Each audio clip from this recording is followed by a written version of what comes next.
Quase. Uma praga sobre Paulo. Coitado do Paulo. Tudo bem, amigos? Olha que satisfação estar com vocês aqui. Tem 2 caras aqui. Paulo, te ofendendo, te chamar de quase filho, hein, rapaz? Foi pesado isso, hein? Sejam todos muito bem-vindos. Obrigado pelo carinho, pela confiança. Nós vamos fazer aqui no estilo da Amiga da Verdade, tá? Como nós fazemos lá. Vamos fazer com vocês aqui para vermos o que Deus tem a nos dizer na sua palavra sobre as nossas dúvidas. Eu espero que de alguma forma Deus fale ao seu coração, tire aquela dúvida que você precisa, ou Deus ofereça aquele conselho também que você precisa. Tudo bem? Dessa vez, uma visita com a intenção de derrubar ele na primeira. Olha aqui, ó. O que a Bíblia fala sobre doação de órgãos? Isso é visto como fazer bem ao próximo? Muito boa pergunta. Olha aí.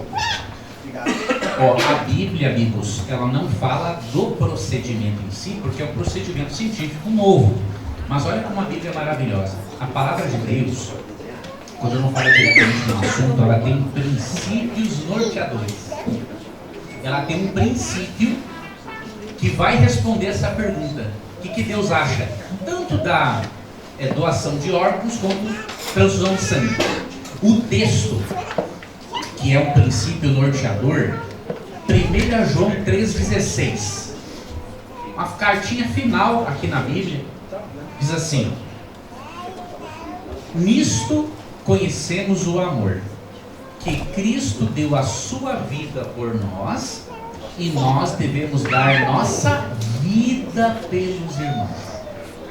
De acordo com a Bíblia, é lícito você dar a tua vida em favor de um irmão. Então, se é correto dar a vida, não seria correto doar um órgão? Não seria correto transfusão de sangue? Sim. Porque se Deus me autoriza a dar vida por alguém, Ele me autoriza a doar algo que vai promover a vida para outra pessoa. Então, esse princípio mostra que não há erro algum em utilizar esse procedimento científico. E isso tem sido matéria de muito debate, viu? As pessoas levantam sempre essa questão. E não vão, Paulo, nos princípios norteadores da vida. Sempre. Porque ela tem a resposta para tudo. Respondido as perguntas até agora? 1 João, que é uma cartinha no finalzinho da Bíblia, 1 João 3, verso 16. Nada, meu irmão, precisando, pode me chamar. Tá. Vamos para outra pergunta? Olha aqui, ó, mais um. Fez a seguinte pergunta para o professor Leandro: quando Jesus voltar e as pessoas que morreram salvas e seus corpos foram espalhados, despedaçados, gente, exemplo, pessoas que morreram comidas por animais, ou as cinzas foram jogadas no mar, como vai se dar esse processo? Será que Deus consegue reunir todas essas matérias? Como é que pode isso? Vou deixar o professor Leandro responder essa pergunta baseada na Bíblia, né? Vamos ver. E a irmã está certa na sua resposta. Olha que texto fantástico esse aqui. Deus pensa em tudo, né? Apocalipse 20, verso 13. Falando do juízo final, olha o que esse texto fala. Deu o mar, que é falando do mar mesmo, literal, os mortos que nele estavam. A morte, o além, entregaram os mortos que neles havia. O além que é a sepultura, né? E foram julgados um por um, segundo as suas obras. Então, não importa se a pessoa morreu no mar, se ela está na sepultura, se ela foi sepultada ou cremada, Deus vai recriar a pessoa da mesma matéria pré-existente que Deus criou Adão, que é o pó da terra. E olha que curioso, amigos, os mesmos elementos químicos que há na terra, há no nosso corpo. Foi dali que nós viemos. Então veja, não importa a forma como morreu, se até mesmo no mar, Deus vai recriar a pessoa daquela matéria pré-existente que é o pó da terra. Então, para Deus, como eu disse a nossa irmã, Deus é Deus, ele não depende nem da matéria pré-existente, porque Ele é o criador da matéria. Para Ele isso vai ser tranquilo. Eu, irmãos, assim, eu sou um cara que eu sou muito racional. E eu não creio que... Eu penso o seguinte, se um ser humano...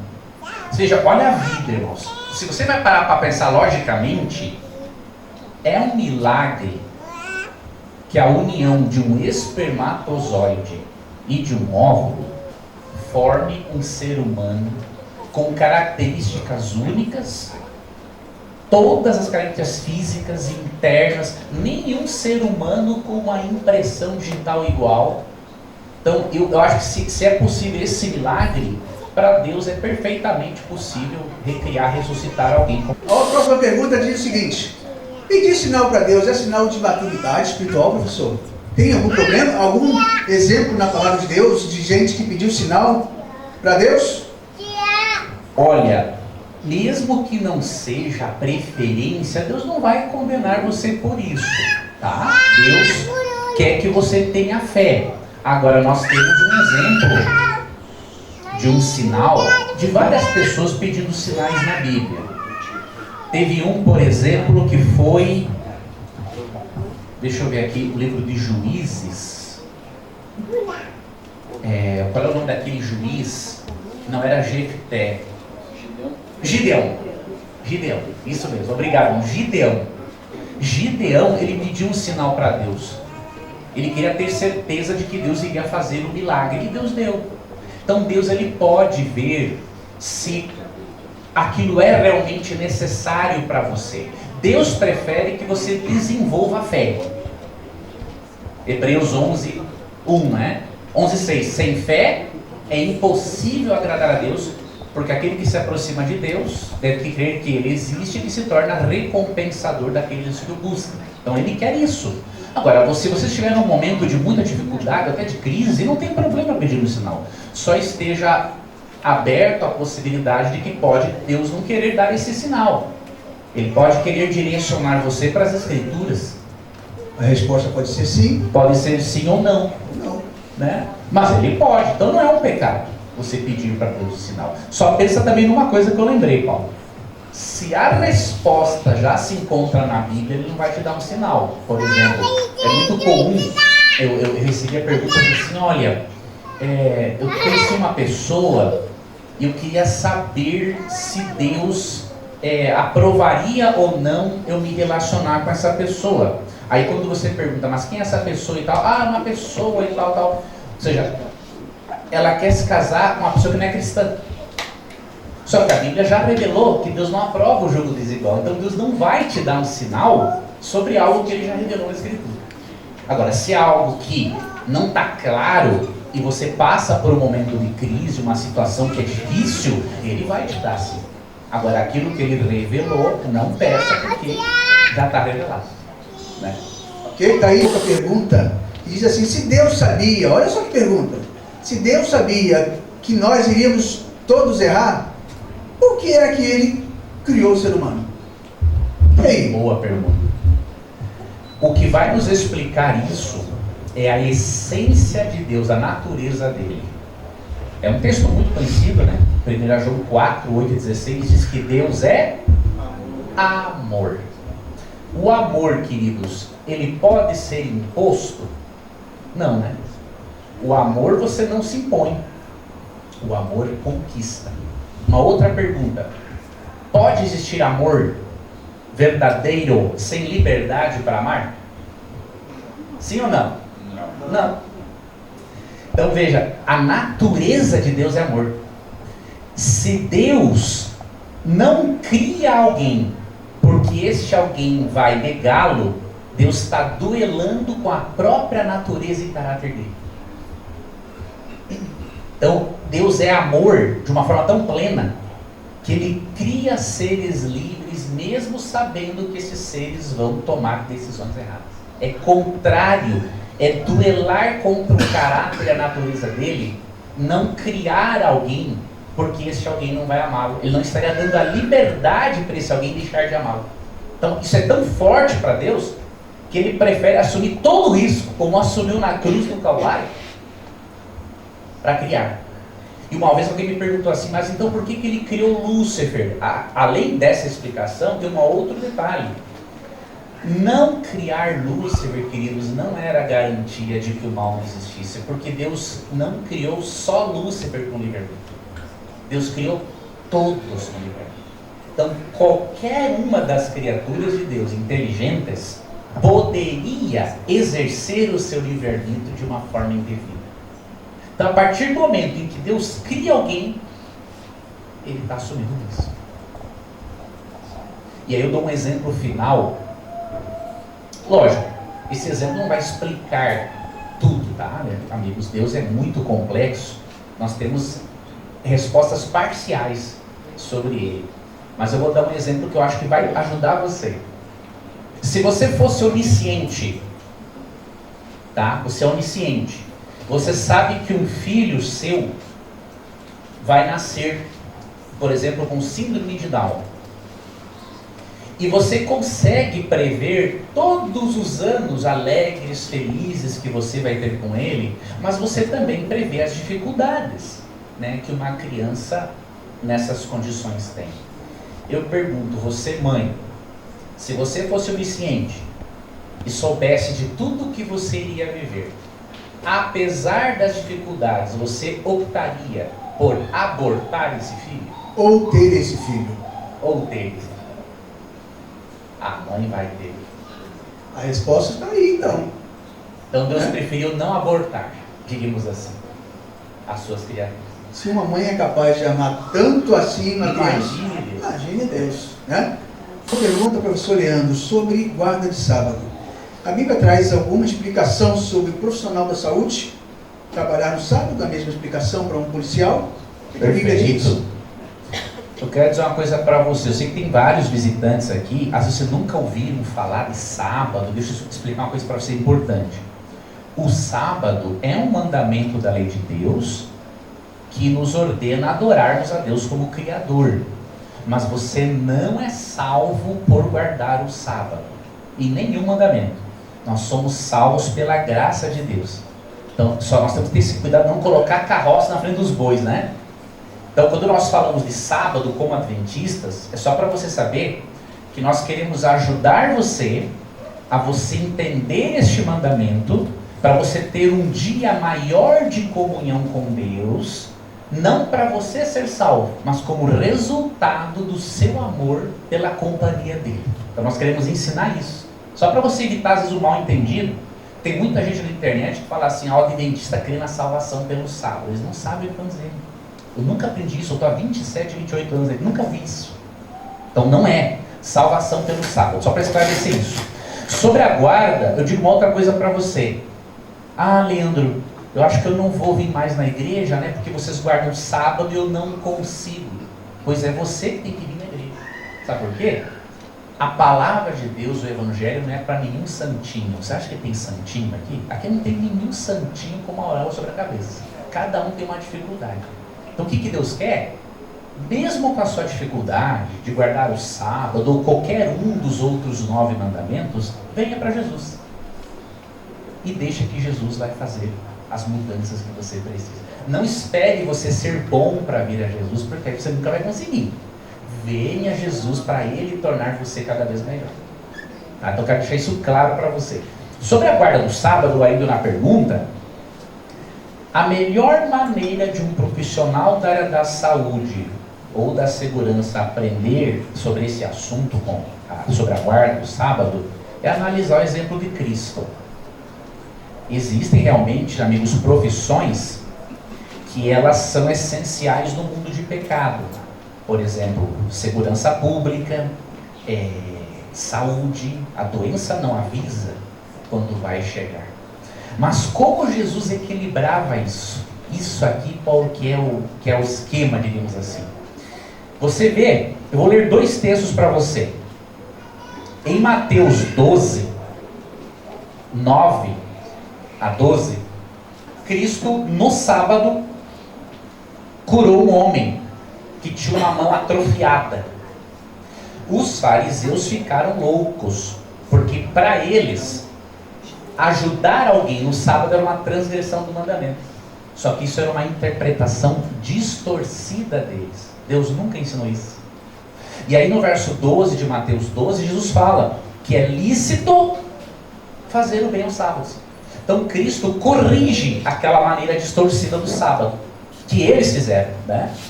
E aí o que Cristo faz? Cristo cura esse homem no sábado. Só que o que diz Lucas 4,16? Diz assim: indo para Nazaré, onde fora criado, entrou num sábado na sinagoga, segundo o seu costume, e levantou-se para ler. Olha o equilíbrio. Jesus atendia sim as necessidades da vida no sábado, mas ele adorava a Deus todos os sábados. Ele não permitia que as atividades, mesmo que fossem essenciais, o atrapalhassem de adorar a Deus, que é mais essencial ainda. Então o que um profissional da área da saúde, da segurança tem que fazer? A mesma coisa. E para isso tem que pedir a ajuda de Deus. Dizer assim: Senhor, me ajude a trocar a minha escala o máximo possível. E quando não for possível, que eu só realize aos sábados aquilo que é essencial à vida. E aí Deus vai abrir a porta para você. Mais uma pergunta aqui. Deus está em toda parte, em nossos corações também. Pensar nele também é uma oração? Não deixa de ser, mas Deus quer que você se comunique com Ele também, tá? Mas não deixa de ser uma oração. Se você está pensando e dialogando com Ele, aí é uma oração. Tem outras maneiras de dialogar com Ele, professor Leandro? Olha, eu falo muito da minha experiência, Paulo. Assim, lógico, primeiro, né, Jesus é o nosso maior exemplo. Você vê em Lucas 6, verso 12, que Jesus gostava de passar, às vezes, madrugada orando a Deus. E aí você vê grandes homens na Bíblia, como Daniel, em Daniel 6, verso 10, Davi no Salmo 55, 17, oravam no mínimo 3 vezes por dia. Então o que eu gosto de fazer, amigos? Eu sempre estou conversando com Deus, mas é sobre tudo. Sobre os meus erros, os erros que eu repito, sobre aquilo que eu gostaria de ter vencido e não venci ainda. Falo sobre tudo. E aí o que eu aprendi, amigo? Isso aqui me ensinou, foi a terapia. Quanto mais franco eu sou com o terapeuta, ou com a terapeuta, mais ela pode me ajudar. Eu percebi isso ao longo dos anos. Se eu não sou franco com a terapeuta, não pode me ajudar. Aí eu entendi que quanto mais franco eu sou com Deus, mais Ele pode me ajudar. Então você, na terapia, tu tem que aprender a tirar tua máscara. E para Deus é a mesma coisa. Aí Ele pode te ajudar. Então ora para Deus sem medo, Paulo, sem frescura também. Não, fala com Deus abertamente. Quando tu está chateado, quando tu está alegre, quando tu está irritado, quando você está tentado. É essa a oração que agrada a Deus. Não importa onde você esteja. Está de roupa, está sem roupa, está no banho, fora do banho, não interessa. Fale com Deus. É isso que Ele quer de você, uma vida de constante oração. Mas professor, aí temos uma questão. A gente que fala com Deus ou fala com alguém, você não sai por aí falando com qualquer um. Eu acho que não. Para você falar com alguém é porque você escolhe esse alguém para falar. E para você escolher esse alguém para falar, você tem que conhecer o mínimo desse alguém. Para a gente falar com Deus e conhecer um pouquinho desse Deus, como é que a gente faz? Quanto mais Paulo ler e ouvir sobre a palavra de Deus, mais você conhece Ele. Vou ler um texto aqui para vocês, ó, Romanos 10, 17. Olha o que diz aqui, ó. E assim, a fé vem. Como que a fé aumenta, né? A fé vem pela pregação, e a pregação pela palavra de Cristo. Quanto mais você frequenta a igreja para escutar sermões, estudos bíblicos, quanto mais você lê a Bíblia, mais fé você tem, mais confiança em Deus você tem, e mais confortável com Ele você se sente. Porque nós conversamos com quem nos sentimos confortáveis. Nós abrimos o coração com quem nos sentimos confortáveis. Com Deus é a mesma coisa. Quanto mais tempo você passa com aquilo que é dele, mais confortável com Ele você se sente. Quer dizer que você não abre o coração para qualquer um, né? Não abre. Então, para você conhecer Deus, E a palavra deles diz em Mateus também, examinai as escrituras, porque elas, falam de mim. Professor Leandro, quando Jesus voltar, 2 perguntas e uma só. Os mortos salvos ressuscitarão, subirão aos céus com vestes novas, corpos perfeitos, e as crianças subirão como crianças? E os nossos animaizinhos? Como vão ficar? E os pets? Os pets que estão na moda hoje e tal. E agora? Quero ver você responder. Se você responder quantos pets, é porque você não tem nenhum pet. Eu tenho 3 gatos, irmãos. E se eu pudesse, eu tenho uns 15. Mas a esposa não quer. Eu gosto de bicho.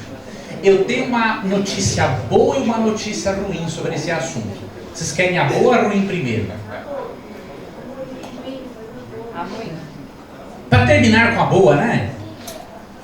A notícia ruim é que a Bíblia não menciona animais no céu e nem sendo ressuscitados para ir para o céu. Em Apocalipse capítulo 20, por exemplo, 4 a 6, a Bíblia só menciona seres humanos sendo ressuscitados para passar o milênio no céu. Então essa seria a má notícia, digamos assim. Mas existe uma boa notícia. A Bíblia menciona animais na nova terra, na terra restaurada. Vamos ver? Vamos ler um texto. Aproveite aí para você abrir a sua palavra de Deus e o livro de Isaías. Isaías, Paulo 65, 25. Tem outros textos, mas vou ler um aqui para vocês. Olha que texto bonito. O lobo e o cordeiro pastarão juntos, e o leão comerá palha como boi. Pó será a comida da serpente. Não se fará mal, nem dano algum em todo o meu santo monte, diz o Senhor. O que esse texto está falando, amigos? Hoje é impossível um lobo e um cordeiro viverem juntos. O cordeiro é churrasco para o lobo, digamos assim. O leão comer palha ou feno com o boi também é inviável. O que esse texto está dizendo? Que Deus vai transformar os animais para eles voltarem a ser herbívoros. Originalmente, Deus criou os animais como animais herbívoros. Eles se tornaram carnívoros após o pecado. Então aqui está dizendo que Deus vai restaurar a criação. E lá em Romanos 8, 19 a 23, fala a mesma coisa. Que Deus vai restaurar a criação. E os pets? Irmãos, Deus não fala diretamente na sua palavra, Ele não revela se nós teremos na nova terra o mesmo animalzinho que tivemos aqui. Mas como que eu imagino Deus? E aqui eu já uma opinião minha, com base no fato de que haverá animais na nova terra. Quantos aqui são pais? Vocês gostam ou não gostam de dar surpresas para os filhos? Não é bom? Você dá uma surpresa, algo que um filho, um brinquedo. Lembra quando o filho era criança?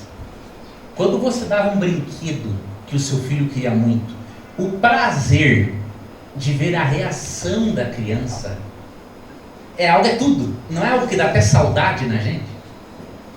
Eu imagino, amigos, Deus como um pai que gosta de dar surpresas para os seus filhos. Eu consigo imaginar Deus, em algum momento você está caminhando com Ele pela nova terra. E Deus assim, vem cá que eu quero te mostrar uma coisa. E aí de repente, só para Deus ter o prazer de ver a alegria do seu rosto, Ele te dá aquele animalzinho que você gostava tanto, que você um dia perdeu. Eu consigo imaginar Deus fazendo isso. Como um pai que gosta, ou uma mãe que gosta da surpresa. Então, quer dizer que você vai ter os 3 gatos lá. E os outros todos que eu perdi, vou ter não. Mas vou ter gato até não aguentar mais, todas as raças. A distinção entre animais puros e impuros.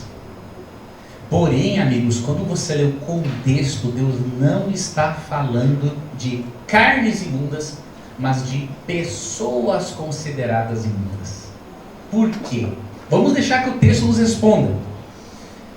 Nesse contexto, foi revelado para Pedro que ele deveria ir até a casa de um homem, um gentio, um pagão, chamado Cornélio. E lá ele deveria pregar para ele o evangelho. Só que tinha um problema, amigos. Um judeu não se misturava com um pagão. porque ele poderia se contaminar moralmente e espiritualmente com o pagão. E aí Pedro não entende essa visão, ele ficou assim apavorado, até que quando ele recebe a visão e Deus ordena Pedro acompanhar aqueles pagãos, Pedro chega na casa de Cornélio, conversa com ele e entende. E aí no verso 28 de Atos 10, olha o que diz aqui, ó. Vós bem sabeis que é proibido a um judeu ajuntar-se ou mesmo aproximar-se a alguém de outra raça. Mas Deus me demonstrou que a nenhum homem ou carne, homem considerasse comum ou imundo. Então, os animais imundos baixados no lençol, Paulo, representavam Cornélio e os pagãos. E quando Deus fala mata e come, e que o que ele purificou não considere comum, ele está dizendo o seguinte: não considere os imundos indignos do Evangelho, vá e pregue para eles. Então o assunto em Atos 10 não é carne imunda, é pessoas consideradas imundas pelos judeus.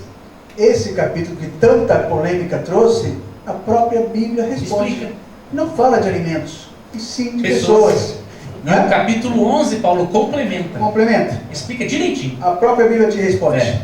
Mais uma pergunta assim: o que eu faço para me aproximar mais de Deus? Professor Leandro, e aí?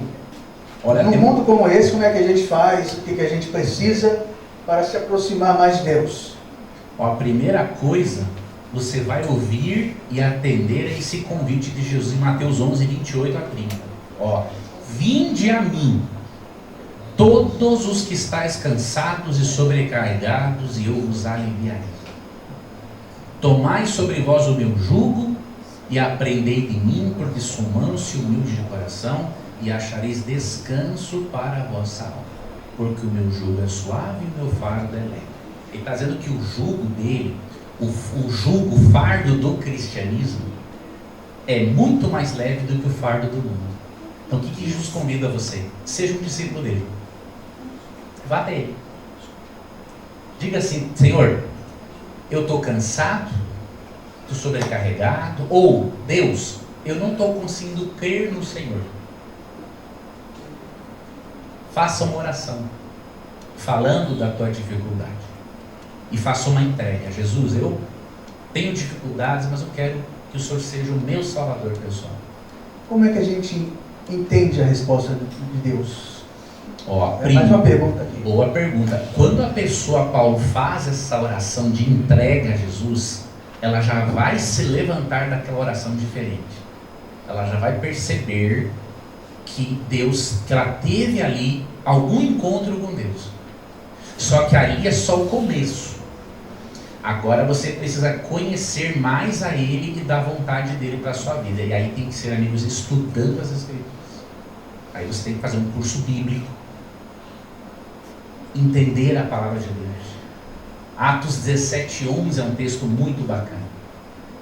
Lá fala que os crentes de uma cidade chamada de Bereia, eles foram considerados nobres, porque eles examinavam as Escrituras todos os dias para ver se o que Paulo e Silas pregavam era bíblico ou não. Por que isso é importante? Existe um risco, queridos, de seguirmos a Deus em uma igreja que ela não está ensinando totalmente a palavra de Deus. Lógico, Deus atua nos seus filhos em todas as igrejas, isso não há dúvida. Mas se você puder conhecer mais a fundo a Bíblia antes de seguir uma igreja, é o ideal. Porque nem toda religião que fala em Deus significa que realmente ela é de Deus. Jesus faz uma advertência sobre isso. Mateus 7, 21 a 23. Então você está indo contra um ditado popular que diz que todos os caminhos eles levam a Deus. Isso é um perigo, Paulo. É a mesma coisa, ó. Todos os caminhos levam a Niterói. Nós sabemos que não. Tem caminhos que você vai chegar em Niterói, mas tem caminhos que você não vai chegar lá, não tem jeito. Para Deus é a mesma coisa. Jesus fala em João 14:6 assim, ó: eu, Jesus, sou o caminho, a verdade e a vida, ninguém vem ao Pai senão por mim. Então, para Jesus, esse ditado popular de que todos os caminhos conduzem a Deus é uma aberração. Lógico, em todos os lugares há filhos de Deus sinceros. Só que Deus quer conduzir esses filhos e prepará-los para a volta de Jesus. Mas não todos, nem todos os caminhos conduzem a Deus. Isso é um fato bíblico, comprovado. Bom, meus amigos, nós estamos chegando agora ao final. Das criancinhas, meus netos, né? Não, vou lhe ajudar nisso, minha irmã. Vai ser. Ó, a ressurreição, irmã, todos vão ressuscitar com a idade que foram para a sepultura. Então, a gente não vai ressuscitar numa idade diferente. Nós vamos ser transformados, cada um dentro ali da sua idade. E aí, o que vai acontecer? Apocalipse 22:2 fala que lá no céu nós vamos de novo comermos da árvore da vida, que é a árvore que os nossos primeiros pais tinham acesso. E aí, o que vai acontecer, minha irmã? Tem uma citação muito bonita comentando esse assunto. Ellen White fala uma coisa muito interessante, que certas criancinhas que irão para o céu sem os pais, os anjos terminarão de criar essas crianças e vão conduzi-las até a árvore da vida. E elas vão se alimentar, vão se desenvolver, e aí todos, de acordo com Filipenses 3, 20 e 21, chegarão à plenitude da estatura de Cristo. Está em Filipenses 3, 20 e 21. Tá? Então as crianças vão se desenvolver. O detalhe, irmãos, é que nós vamos chegar num estágio de desenvolvimento sem a degeneração celular que nós temos hoje. Né? A nossa degeneração, nós vamos envelhecendo, porque é a degeneração celular, por não termos acesso à árvore da vida. Lá, com acesso à árvore da vida, todos se desenvolverão e sem nenhuma degeneração celular. Tá?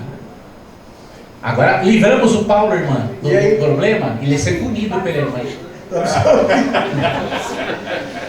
Vamos lá, vou juntar uma outra pergunta aqui nessa. Quando a Nova Jerusalém descer ao mundo, esse mundo será a nova terra, professor Leandro? Sim, ó, vou ler aqui para vocês um texto que 2 Pedro 3,13. A Bíblia ensina que nós ficaremos um período no céu. Apocalipse 20 fala que será 1000 anos. E depois disso, a cidade santa desce e Deus reconstrói o planeta. Aí se cumpre 2 Pedro 3,13, amigos, que diz assim, ó: nós, porém, segundo a sua promessa, esperamos novos céus e nova terra, nos quais habita justiça. Então, o nosso planeta será restaurado. Obrigado, amigos, por terem vindo aqui. Foi muito bom passar com vocês esses momentos. Deus os abençoe. E em breve aí, que a cada 10 anos o Paulo e a Sandra deixam vir aqui. Nos próximos 10 anos me deixam vir de novo, eu vou. Cara de pau, né? Obrigado pelo carinho de todos, viu? Vamos aí.